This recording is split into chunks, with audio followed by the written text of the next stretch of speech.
Hello दोस्तों, स्वागत है आप सभी का हमारे यूट्यूब चैनल एजे स्टडीज़ में। और मैं अतिशय जैन आज आपको पढ़ाने वाला हूँ साइंस का चैप्टर 6 जिसका नाम है टिश्यूज़। फ्रेंड्स, ये टिश्यूज़ का पार्ट 2 है जिसमें हम एनिमल टिश्यू को कवर करने वाले हैं। पार्ट 1 में हमने प्लांट टिश्यू के बारे में पढ़ा। फ्रेंड्स, अगर आपने प्लांट टिश्यू नहीं देखा हो तो आप उसकी वीडियो ज़रूर देख लीजिए, मैं उसकी लिंक डिस्क्रिप्शन में दे दूंगा आपको। फ्रेंड्स, अब इस चैप्टर में तो हम एनिमल टिश्यूज़ के बारे में पढ़ने वाले हैं, तो हम without wasting any time we will start our chapter animal tissue. मतलब चैप्टर तो टिश्यूज़ है, पर ये जो हम पार्ट 2 में एनिमल टिश्यूज़ का आज पूरा कवर करने वाले हैं और ये हमारा आखिरी पार्ट है।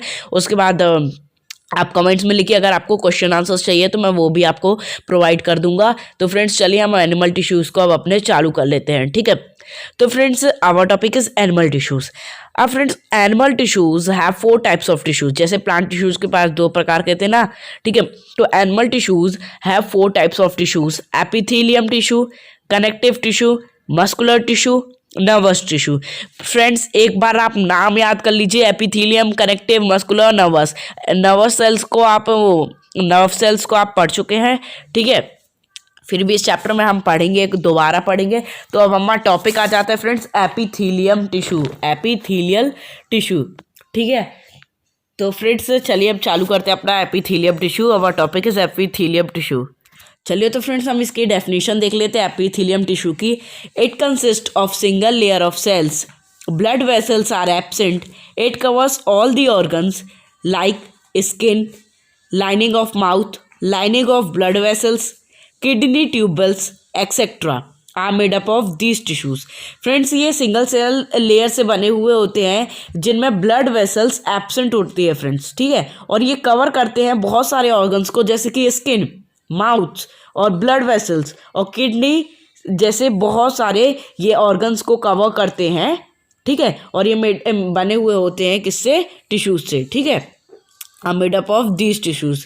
जो ये एपिथेलियम टिश्यूज़ होता है, इनकी जो कवरिंग होती है ये एपिथेलियम टिश्यूज से ही बने हुए होते हैं, ठीक है। अब friends, epithelium tissues are classified in 4 parts. Epithelium tissues 4 प्रकार के होते हैं फ्रेंड्स, जैसे कि स्क्वेमस, क्यूबॉइडल, कॉलोमिनल और स्ट्रेटिफाइड स्क्वेमस, ठीक है। ये 4 प्रकार है फ्रेंड्स, जिसके बारे में हम आगे एक एक करके पढ़ेंगे। तो फ्रेंड्स, हमारा पहला टाइप आता है स्क्वेमस। फ्रेंड्स, स्क्वेमस एपिथेलियम अब हमारा टॉपिक हो जाता है। तो फ्रेंड्स, इसकी भी डेफिनेशन हम देख लेते हैं पॉइंट बाय पॉइंट। पहला पॉइंट हमारा, cell arranged end to end like tiles on floor. Friends, इसका मैं आपको डायग्राम दिखा दूंगा एंड में। फ्रेंड्स, इसका कुछ अरेंजमेंट ऐसा रहता है जैसे कि फ्लोर में फ्रेंड्स टाइल्स लगे हुए हों और ये अरेंज हो एंड टू एंड, ठीक है। मतलब ये टाइल्स जैसे लगे होते हैं, ठीक है। दूसरा पॉइंट है friends, it forms lining of cavity, mouth, oesophagus, nose, alveoli etcetera. Friends, ये बनाता है कैविटी को, जो कैविटीज़ होती हैं, और फ्रेंड्स माउथ के अंदर जो खाली जगह होती है ना, उसकी जो स्किन होती है बाहर से, वो इसको ये स्क्विमस एपिथेलियम से ही बना होता है फ्रेंड्स। और जो एसोफेगस होता है, आहार नली, वो भी स्क्विमस एपिथेलियम टिश्यू से ही बनी होती है। और फ्रेंड्स, जो ये नोज़ होती है और एल्वियोली, मतलब जो फ्रेंड्स लंग्स में पाया जाता है एल्वियोली, वो भी स्क्विमस एपिथेलियम टिश्यू से ही बना हुआ होता है फ्रेंड्स, ठीक है। अब थर्ड पॉइंट है friends, it also forms blood vessels, covering of tongue and skin. Friends, इसी से ब्लड वेसल्स भी बनी हुए होते हैं और कवरिंग ऑफ टंग, फ्रेंड्स जो हमारी जीभ की जो कवरिंग होती है और स्किन की जो कवरिंग होती है, वो भी स्क्वेमस एपिथेलियम टिश्यू से बना हुआ होता है फ्रेंड्स, ठीक है। चौथा पॉइंट, आखिरी पॉइंट है friends, epithelium tissue are arranged in many layer to prevent wear and tear in skin. Friends, epithelium tissues बहुत सारी लेयर से बना हुआ होता है, जिससे फ्रेंड्स जो ये बचाता है, जैसे हमें कहीं लग जाती है तो जल्दी खून नहीं आता, पर ज़्यादा लग जाती तब खून आता, तो ये बचाता है, ज़्यादा लेयर करके बचाता है कि जल्दी खून ना निकले, ठीक है। हमारी स्किन को बचाता है, ये प्रोटेक्ट करता है। कौन? स्क्वेमस एपिथेलियम टिश्यू, ठीक है। अब फ्रेंड्स, दूसरा टाइप हमारा है क्यूबिकल एपिथेलियम टिश्यू। अब फ्रेंड्स, इसे क्यूबिकल एपिथेलियम टिश्यू क्यों कहते हैं, ये हमें पहले पॉइंट में ही दिया हुआ है। Cell of these tissues are cube in shape. Friends ये क्यूब इन शेप मतलब इनका जो शेप होता है फ्रेंड्स वो क्यूब जैसा होता है, इसलिए इन्हें क्यूबिकल एपिथेलियम टिश्यू कहा जाता है। ठीक है, दूसरा पॉइंट है friends, it also provide mechanical support. Friends ये मैकेनिकल सपोर्ट प्रोवाइड करते हैं। ठीक है, और मैकेनिकल सपोर्ट का मतलब मैं आपको पहले ही बता चुका हूँ प्लांट टिश्यूज में, तो शायद आपको पता होगा। थर्ड पॉइंट है friends, it found in kidney, thyroid vessels and in glands. Friends ये किडनी में पाया जाता है और थायरॉयड वेसल्स में और ग्लैंड्स में पाया जाता है। फ्रेंड्स चौथा पॉइंट है हमारा, it forms germinal epithelium like testes and ovaries. Friends ये वहाँ पर भी प्रेजेंट होता है, मतलब एनिमल्स और ह्यूमंस के प्राइवेट पार्ट्स में भी ये प्रेजेंट होता है। फ्रेंड्स तो अब हमारा दूसरा पार्ट, हमने 2 क्लासिफिकेशन देख लिया, अब हम तीसरा क्लासिफिकेशन देख लेते हैं जिसका नाम है कोलोमिनल एपिथेलियम। फ्रेंड्स पहला पॉइंट है हमारा पिलर लाइक स्ट्रक्चर। इनका पिलर लाइक स्ट्रक्चर होता है, ये पिलर जैसे होते हैं कोलोमिनल एपिथेलियम, इसका इसलिए नाम कॉलम जैसे होते हैं इसलिए इसका नाम कोलोमिनल एपिथेलियम रखा गया है। ठीक है, दूसरा पॉइंट है, it forms lining of stomach. Friends ये स्टोमक जो होती है उसकी स्किन जो होती है वो इसी से बनी होती है, कोलोमिनल एपिथेलियम से ये स्टोमक बनी हुई होती है। फ्रेंड्स ठीक है, तीसरा पॉइंट है friends, it also forms a small intestine, large intestine etcetera. Friends जो ये स्मॉल इंटेस्टाइन और लार्ज इंटेस्टाइन होते हैं, जो इनकी स्किन होती है, ये भी कोलोमिनल एपिथेलियम टिश्यू से बनी हुई होती है। ठीक है, चौथा पॉइंट है friends, it have thread on its surface which help in absorption. Friends इनके सरफेस पे थ्रेड होती है, ऊपर साइड थ्रेड जैसी होती है जो एब्जॉर्प्शन में मदद करती है। फ्रेंड्स जैसे कोई फूड आया तो उसके एब्जॉर्प्शन में मदद करती है। फ्रेंड्स ठीक है, तो चलिए हम चौथा पार्ट देख लेते हैं, स्ट्रेटिफाइड स्क्विमस एपिथेलियम। ठीक है, ये हमारा आखिरी पार्ट है इसका। फ्रेंड्स पहला पॉइंट है हमारा, it consist of squamous epithelium arranged in layer.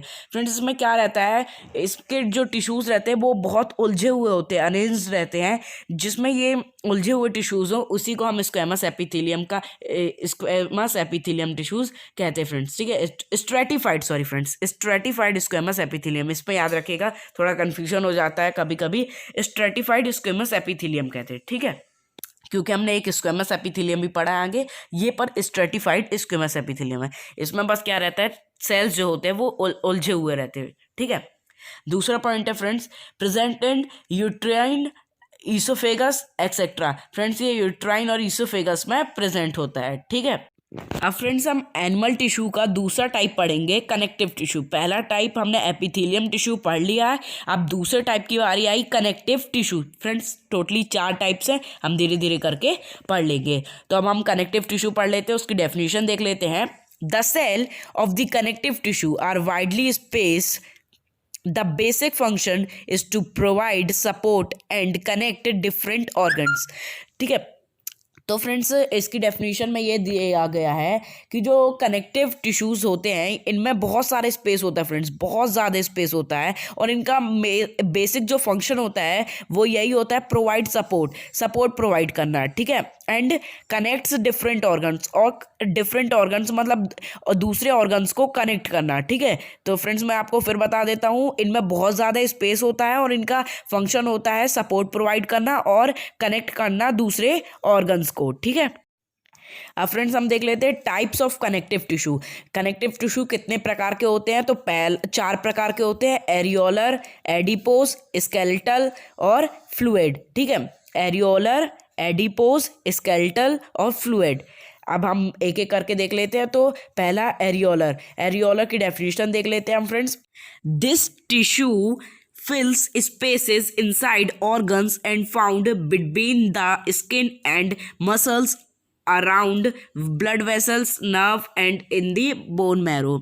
Friends ये स्पेस को फिल करता है, जो ऑर्गन्स के अंदर का स्पेस होता है फ्रेंड्स उसे ये फिल करता है। और फ्रेंड्स ये पाया जाता है स्किन्स में और मसल्स में। ठीक है, कहाँ पास, around blood vessels, nerves and in the bone marrow, यहाँ ये एरियोलर टिश्यू पाया जाता है। ठीक है, मैं फिर बता देता हूँ, ये फिल करता है स्पेस को, जो ऑर्गन के अंदर स्पेस होता है उसे भरता है फ्रेंड्स। और ये कहाँ पाया जाता है, स्किन में, मसल्स में, ब्लड वेसल्स में, नर्व्स में और फ्रेंड्स बोन मैरो में। अब हम पढ़ लेते हैं दूसरा type, adipose tissue. Adipose tissue के हम डेफिनेशन देख लेते हैं। It found below the skin, around the heart, brain, and below the eyeballs. It acts as an insulator and prevent loss of heart from the body.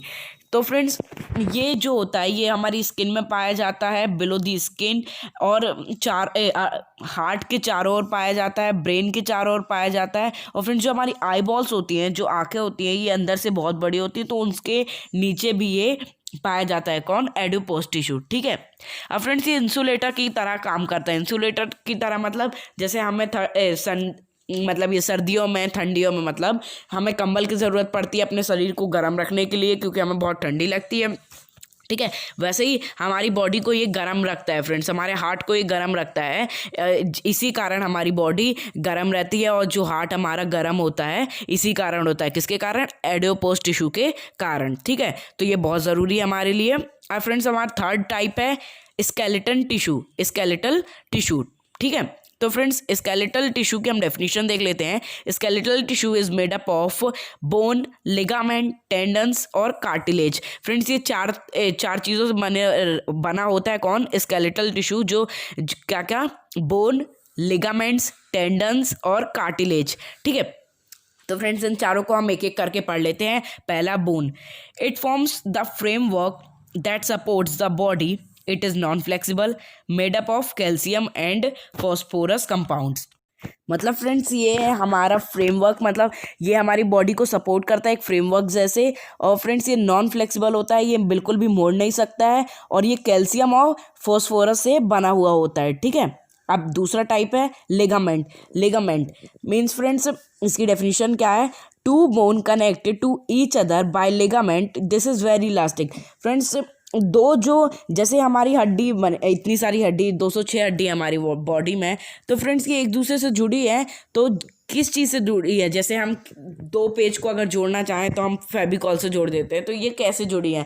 तो friends, अब कोई भी चीज़ से जोड़ेंगे तो फिर ये मोड़ नहीं सकती। और फ्रेंड्स, जो इसके अंदर जो चीज़ इसे जोड़े रखती है उसे हम लिगामेंट कहते हैं। ठीक है, और ये फ्रेंड्स बहुत इलास्टिक होता है, इसी के कारण ये हमारे पैर, हाथ, गर्दन ये सारी मुड़ती रहती हैं। ठीक है।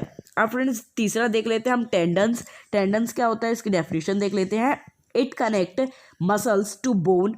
It is fibres with great strength and limited flexibility. Friends, अब टेंडन्स देख लेते हैं हम। इसमें क्या है? ये मसल्स को और बोन्स को जोड़ने में मदद करते हैं। ये अभी लिगामेंट हमने बोन्स पढ़ा था कि बोन्स को जोड़ने में मदद करती है, और टेंडन्स फ्रेंड्स मसल्स और बोन्स को जोड़ने में मदद करते हैं। ठीक है। इट इज़ फाइबरस, मतलब ये बहुत ही रेशेदार होता है, जिसमें स्ट्रेंथ तो बहुत ज़्यादा होती है, मतलब ये बहुत मजबूत तो होते हैं, पर फ्रेंड्स फ्लेक्सिबिलिटी बहुत ही कम होती है, मतलब लिमिटेड रहती है। ठीक है, पर मजबूत बहुत रहते हैं। ठीक है। अब फ्रेंड्स, चौथा कार्टिलेज। कार्टिलेज, ठीक है, कार्टिलेज की डेफिनेशन देख लेते हैं। This is elastic, less harder to other bones. It is composed of proteins and sugar. It present in nose, ear and larynx. Friends, ये बहुत ही कम इलास्टिक होता है, और दूसरे सेल्स मतलब दूसरे ये बोन्स और लिगामेंट और टेंडन्स दूसरे टिश्यूज़ के कंपेयर में ये बहुत ही फ्रेंड्स बहुत ही कम स्ट्रेंथ होती है इसमें, मतलब बहुत कम मजबूत रहता है, ये ज़्यादा हार्ड नहीं रहता है। ठीक है। और फ्रेंड्स, ये मतलब ये बना हुआ होता है प्रोटीन से और शुगर से। ठीक है, ये प्रोटीन्स और शुगर से बना हुआ होता है, और ये नोज़ में प्रेजेंट होता है, ईयर में प्रेजेंट होता है, और लेनिक्स मतलब ये गले पास हमारे प्रेजेंट होता है। ठीक है। अब चौथा पार्ट हमने देखा था फ्लूइड या फिर जैसे हम वेस्कुलर टिश्यू का है, तो अब इसका हम देख लेते हैं, इसकी डेफिनेशन देख लेते हैं। Blood helps in transportations of many substances like gas, hormones, etc. Friends, जो ब्लड होता है ये बहुत से सब्सटेंस को ट्रांसपोर्ट करता है, जैसे कि फ्रेंड्स गैस और हार्मोन्स को ये ट्रांसपोर्ट करता है, और बहुत सारे और भी चीज़ों को ट्रांसपोर्ट करता है। फ्रेंड्स, अब हम चलिए दूसरा पॉइंट देख लेते हैं इसका। Blood has a fluid matrix called plasma. Friends, blood के पास एक जो फ्लूइड होता है जिसे हम प्लाज्मा कहते हैं, इनमें प्लाज्मा में in which RBC, WBC, platelets are suspended, जिसमें फ्रेंड्स RBC, WBC और प्लेटलेट्स होती हैं फ्रेंड्स। ठीक है, इसके ये तीनों के बारे में हम आगे अभी डिटेल में थोड़ा सा देख लेंगे। ठीक है, अभी थोड़ा सा और बचा है। It also contain proteins, salts and hormones. Friends ये इसको प्रोटीन्स को, सॉल्ट्स को और हार्मोन्स को भी कैरी करता है, मतलब ट्रांसपोर्ट करता है। ठीक है, तो चलिए, मैंने जैसा बोला था इनको थोड़ी और डिटेल में देखना है, तो आरबीसीज को हम देख लेते हैं। It contain red colored respiratory pigment called hemoglobin that helps in transportations of oxygen. Friends, इसमें रेड कलर का एक रेस्पिरेटरी पिगमेंट होता है जिसे हम हीमोग्लोबिन कहते हैं, जो मदद करता है ट्रांसपोर्टेशंस ऑफ ऑक्सीजन। फ्रेंड्स, ये ऑक्सीजन को ट्रांसपोर्ट करने में मदद करता है। कौन? हीमोग्लोबिन। ठीक है, आरबीसी इसका ये काम ही होता है ऑक्सीजन को ट्रांसपोर्ट करना, उधर से उधर ले जाना। ठीक है, अब फ्रेंड्स दूसरा WBCs, they protect our body by harmful bacteria.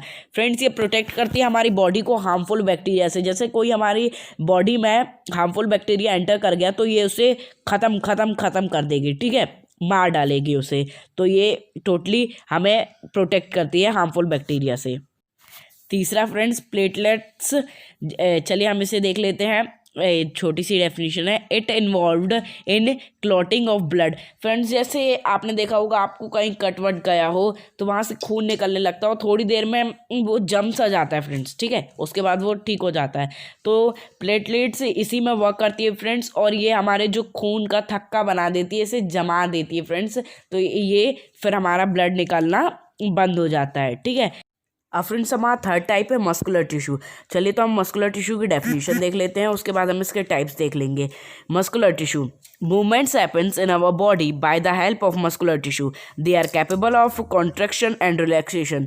Friends, जो हमारी बॉडी में मूवमेंट होता है ये मस्कुलर टिश्यू के कारण ही हो पाता है। और फ्रेंड्स, इसमें ऐसी कैपेसिटी होती है कॉन्ट्रैक्ट एंड रिलैक्सेशन, मतलब फ्रेंड्स सिकुड़ने और फैलने की इसमें ऐसी कैपेबिलिटी होती है। हम सिकुड़ और फैल इसके कारण ही कर पाते हैं फ्रेंड्स। ठीक है, तो मस्कुलर टिश्यू भी बहुत ज़रूरी है। तो चलिए हम इसके टाइप्स देख लेते हैं। Muscular tissue are 3 types. Muscular tissue friends 3 प्रकार के होते हैं, स्ट्रेटेड मसल्स, स्मूथ मसल्स और कार्डिक मसल्स। चलिए, तो हम एक एक करके देख लेते हैं। स्ट्रेटेड मसल्स को फ्रेंड्स स्केलेटल मसल्स भी कहा जाता है। ठीक है, इसकी डेफिनेशन देख लेते हैं हम। These muscles are attached to the skeletal by tendons. Voluntary, these muscles get tired and need rest. Cells of these are multinucleated and unbranched. It contains special proteins called contractile protein which contract and relax it to causes movements. Friends, चलिए हम धीरे धीरे समझ लेते हैं, क्योंकि अभी आपको समझ में नहीं आया होगा इतनी बड़ी डेफिनेशन। अब धीरे धीरे हम देख लेते हैं फ्रेंड्स क्या होता है। These muscles are attached to the skeletal by tendons. Friends, जो इसकी मसल्स होती हैं ये जुड़ी होती हैं किससे? स्केलेटन से, इसलिए इसको स्केलेटन मसल्स भी कहा जाता है। और ये किससे जुड़ी होती है? टेंडोन से। फ्रेंड्स, टेंडोन्स को हम आगे पढ़ चुके हैं। ठीक है, अब फ्रेंड्स ये होती है वॉलेंट्री मसल से बने हुए होते हैं, मतलब ये हमारे वश में रहती है, जैसा हम कहेंगे वैसा ये करेंगे। ठीक है, तो ये वॉलेंट्री मसल से बनी हुई होती हैं। आगे क्या दिया हुआ है, ये फ्रेंड्स टायर्ड हो जाती हैं, मतलब थक जाती है और इन्हें रेस्ट चाहिए होता है। ये नीड रेस्ट। ठीक है, इनको रेस्ट चाहिए पड़ता है अपनी ताकत को वापस से पाने के लिए। ठीक है, तो फ्रेंड्स आगे हम क्या दिया हुआ है, और ये मल्टी न्यूक्लिएटेड होते हैं फ्रेंड्स। ठीक है, अब हमने क्या क्या पढ़ा कि ये टायर्ड हो जाते हैं तो इन्हें रेस्ट की ज़रूरत पड़ती है। और फ्रेंड्स ये मल्टी न्यूक्लिएटेड होते हैं, मतलब न्यूक्लियस इसमें एक नहीं होता है, एक से ज़्यादा होते हैं। ठीक है, अब मल्टी न्यूक्लिएटेड मतलब तो आपको पता ही होगा। और अनब्रांच्ड फ्रेंड्स, अनब्रांच्ड मतलब क्या होता है, ये एक सीधे होते हैं, इनमें मतलब कोई भी टहनियाँ नहीं होती, मतलब टेढ़े मेढ़े नहीं रहते, एकदम सीधे रहते हैं। ठीक है, अब फ्रेंड्स इसमें एक स्पेशल प्रोटीन होता है जिसका नाम है कॉन्ट्रैक्टाइल प्रोटीन। फ्रेंड्स इसमें स्पेशल प्रोटीन होता है क्या? Contractile protein. ये क्या करता है फ्रेंड्स, ये कॉन्ट्रैक्ट और रिलैक्स करने में मदद करता है। मतलब यही जो हमने अभी आगे पढ़ा ना फ्रेंड्स, सिकुड़ने में और फैलने में मदद करता है। तो ये कौन सा होता है प्रोटीन? ये कॉन्ट्रैक्टाइल प्रोटीन मदद करता है। ठीक है, तो हमने आपको धीरे धीरे पूरी डेफिनेशन बता दी है, आपको शायद समझ में आया होगा, और अगर नहीं आया तो थोड़ी सी वीडियो रिपीट कर लीजिएगा। ठीक है, अब दूसरा पॉइंट क्या है friends, smooth muscles. Smooth muscles क्या होती है, अब इसकी डेफिनेशन देख लेते हैं हम। These muscles are involuntary. अभी हमने क्या पढ़ा, स्ट्रेटेड मसल्स जो होती है स्केलेटल मसल्स, ये क्या होती है, ये वॉलेंट्री होती है, हमारी बात मानती है। पर जो स्मूथ मसल्स है ये बहुत ही जिद्दी है, ये हमारी बात नहीं मानती है, ठीक है, ये इनवॉलेंट्री रहती है। अब क्या है, यूनिन्यूक्लिएटेड एंड स्पेंडल शेप्ड। अब ये यूनिन्यूक्लिएटेड मतलब एक ही न्यूक्लियस इसमें होती है और इसका स्पेंडल शेप होता है। स्पेंडल शेप्ड मतलब कैसे होता है स्पेंडल शेप्ड, अभी मैं आपको अपना डायग्राम दिखाता हूँ। आप 1 मिनट में ये पूरी डेफिनेशन हो जाए, फिर उसके बाद मैं आपको स्पेंडल शेप दिखाऊंगा। ये कैसा रहता है फ्रेंड्स, बीच से मोटा और अगल बगल से पतला रहता है, ठीक है। इसके बाद मैं आपको डायग्राम दिखाने वाला हूँ इसका। These are found in the walls of stomach, और ये फ्रेंड्स स्टोमक की बॉल्स में पाया जाता है और इंटेस्टाइन में पाया जाता है और ब्रोंकी में पाया जाता है, आयरस में पाया जाता है। आयरस मतलब जो आंखों का आयरस होता है, आयरस ऑफ आई, इसमें पाया जाता है और बहुत से ऐसे एक्सेट्रा, ठीक है, और बहुत सारी चीज़ों में ये पाया जाता है। अब डायग्राम की बारी, तो ये मैंने आपको डायग्राम दिखा दिया। ये आप डायग्राम अपनी स्क्रीन में देख रहे होंगे। ये देखिए बीच से मोटा सा है, अगल बगल से ये बिल्कुल पतला पतला सा है और बीच में इसके न्यूक्लियस है, ठीक है। तो डायग्राम आप देख लीजिए अच्छे से, फोटो खींच लीजिए। अब हम थर्ड टाइप पढ़ लेते हैं, cardiac muscles. Our topic is cardiac muscles, ठीक है। अब कार्डिक मसल्स क्या होता है friends, these muscles are involuntary, only found in wall of heart. These are uninucleated and branched. In these muscles, rhythmic contractions and relaxations occurs throughout life. Friends, ये जो muscles होती है ये इनवॉलेंट्री होती है, हमारे कंट्रोल में नहीं होती फ्रेंड्स। ये बहुत ही ज़िद्दी होती है, स्मूथ मसल्स के जैसे, ठीक है। और फ्रेंड्स ये सिर्फ हार्ट में पाई जाती है। वॉल ऑफ हार्ट मतलब वॉल्स, जो हार्ट का जो हार्ट की वॉल्स रहती है फ्रेंड्स, उसमें ये पाए जाते हैं और किसी चीज़ में नहीं पाए जाते फ्रेंड्स। और ये यूनिन्यूक्लिएटेड, इनमें भी एक ही न्यूक्लियस होता है फ्रेंड्स, और ये इसकी ब्रांच भी निकली हुई होती है, ठीक है। और फ्रेंड्स इसमें कॉन्ट्रैक्शन और रिलैक्सेशन की एक प्रोसेस ज़िंदगी भर तक चलती रहती है। सिकुड़ना सिकुड़ना फैलना, सिकुड़ना फैलना, ये सब ज़िंदगी भर चलता ही रहता है, ठीक है। इसको रेस्ट की ज़रूरत नहीं पड़ती है, कभी भी थकती नहीं। जैसे हमारा हार्ट 24 घंटा काम करता है, धक धक धक धक धक धक धक धक, ये कभी थकता नहीं है, वैसे ये कार्डियक मसल्स भी कभी थकती नहीं है फ्रेंड्स। अब हमारा चौथा टाइप और आखिरी टाइप, जिसके बाद हमारा चैप्टर ख़त्म होने वाला है, वो है नर्वस टिश्यू, ठीक है। नर्वस टिश्यू फ्रेंड्स, अब हम नर्वस टिश्यू के बारे में पढ़ लेते हैं। The nerve cells receives and transfer messages. It helps to control and coordinate the working of different part of the body. Friends, जो नर्व सेल्स होती है इसका मुख्य काम ही ये होता है मैसेज को ट्रांसफर करना इधर से उधर, ठीक है। तो फ्रेंड्स हम नर्व सेल्स की डायग्राम देख लेते हैं। आपकी स्क्रीन में अब डायग्राम आ रहा होगा नर्व सेल्स का। तो फ्रेंड्स आप देखिए, मैंने इसको क्लासीफाई भी, 1 मिनट, ये क्लासीफाई मैंने अब इसको कर दिया है फ्रेंड्स। तो आप देख सकते हैं, ये जो पहला पार्ट है इसे डेंड्रिट कहते हैं, और फ्रेंड्स ये न्यूक्लियस है, ये एक्सॉन है, और नर्व एंडिंग आखिरी में, ठीक है। तो फ्रेंड्स ऐसा हमारा डायग्राम होता है फ्रेंड्स। एक बार आप डायग्राम अच्छे से देख लीजिए। ये डायग्राम हमेशा पेपर में आता है, 5 नंबर 6 नंबर आपके ये लेकर ज़रूर जाएगा। तो आप ये डायग्राम, इजी सा डायग्राम देख लीजिए। और फ्रेंड्स हमारी वीडियो यहीं पे ख़त्म होती है। तो कैसी लगी आपको हमारी वीडियो? अगर अच्छी लगी हो तो लाइक करें, सब्सक्राइब करें, शेयर करें, कमेंट्स लेके फ्रेंड्स कैसी लग रही है आपको हमारी वीडियो, और किस में आपको हमारी वीडियोस चाहिए, कौन से चैप्टर में चाहिए। तो फ्रेंड्स यहीं पे हम ख़त्म करते हैं अपना चैप्टर, और अगली वीडियो में मिलेंगे। तब तक के लिए गुड बाय।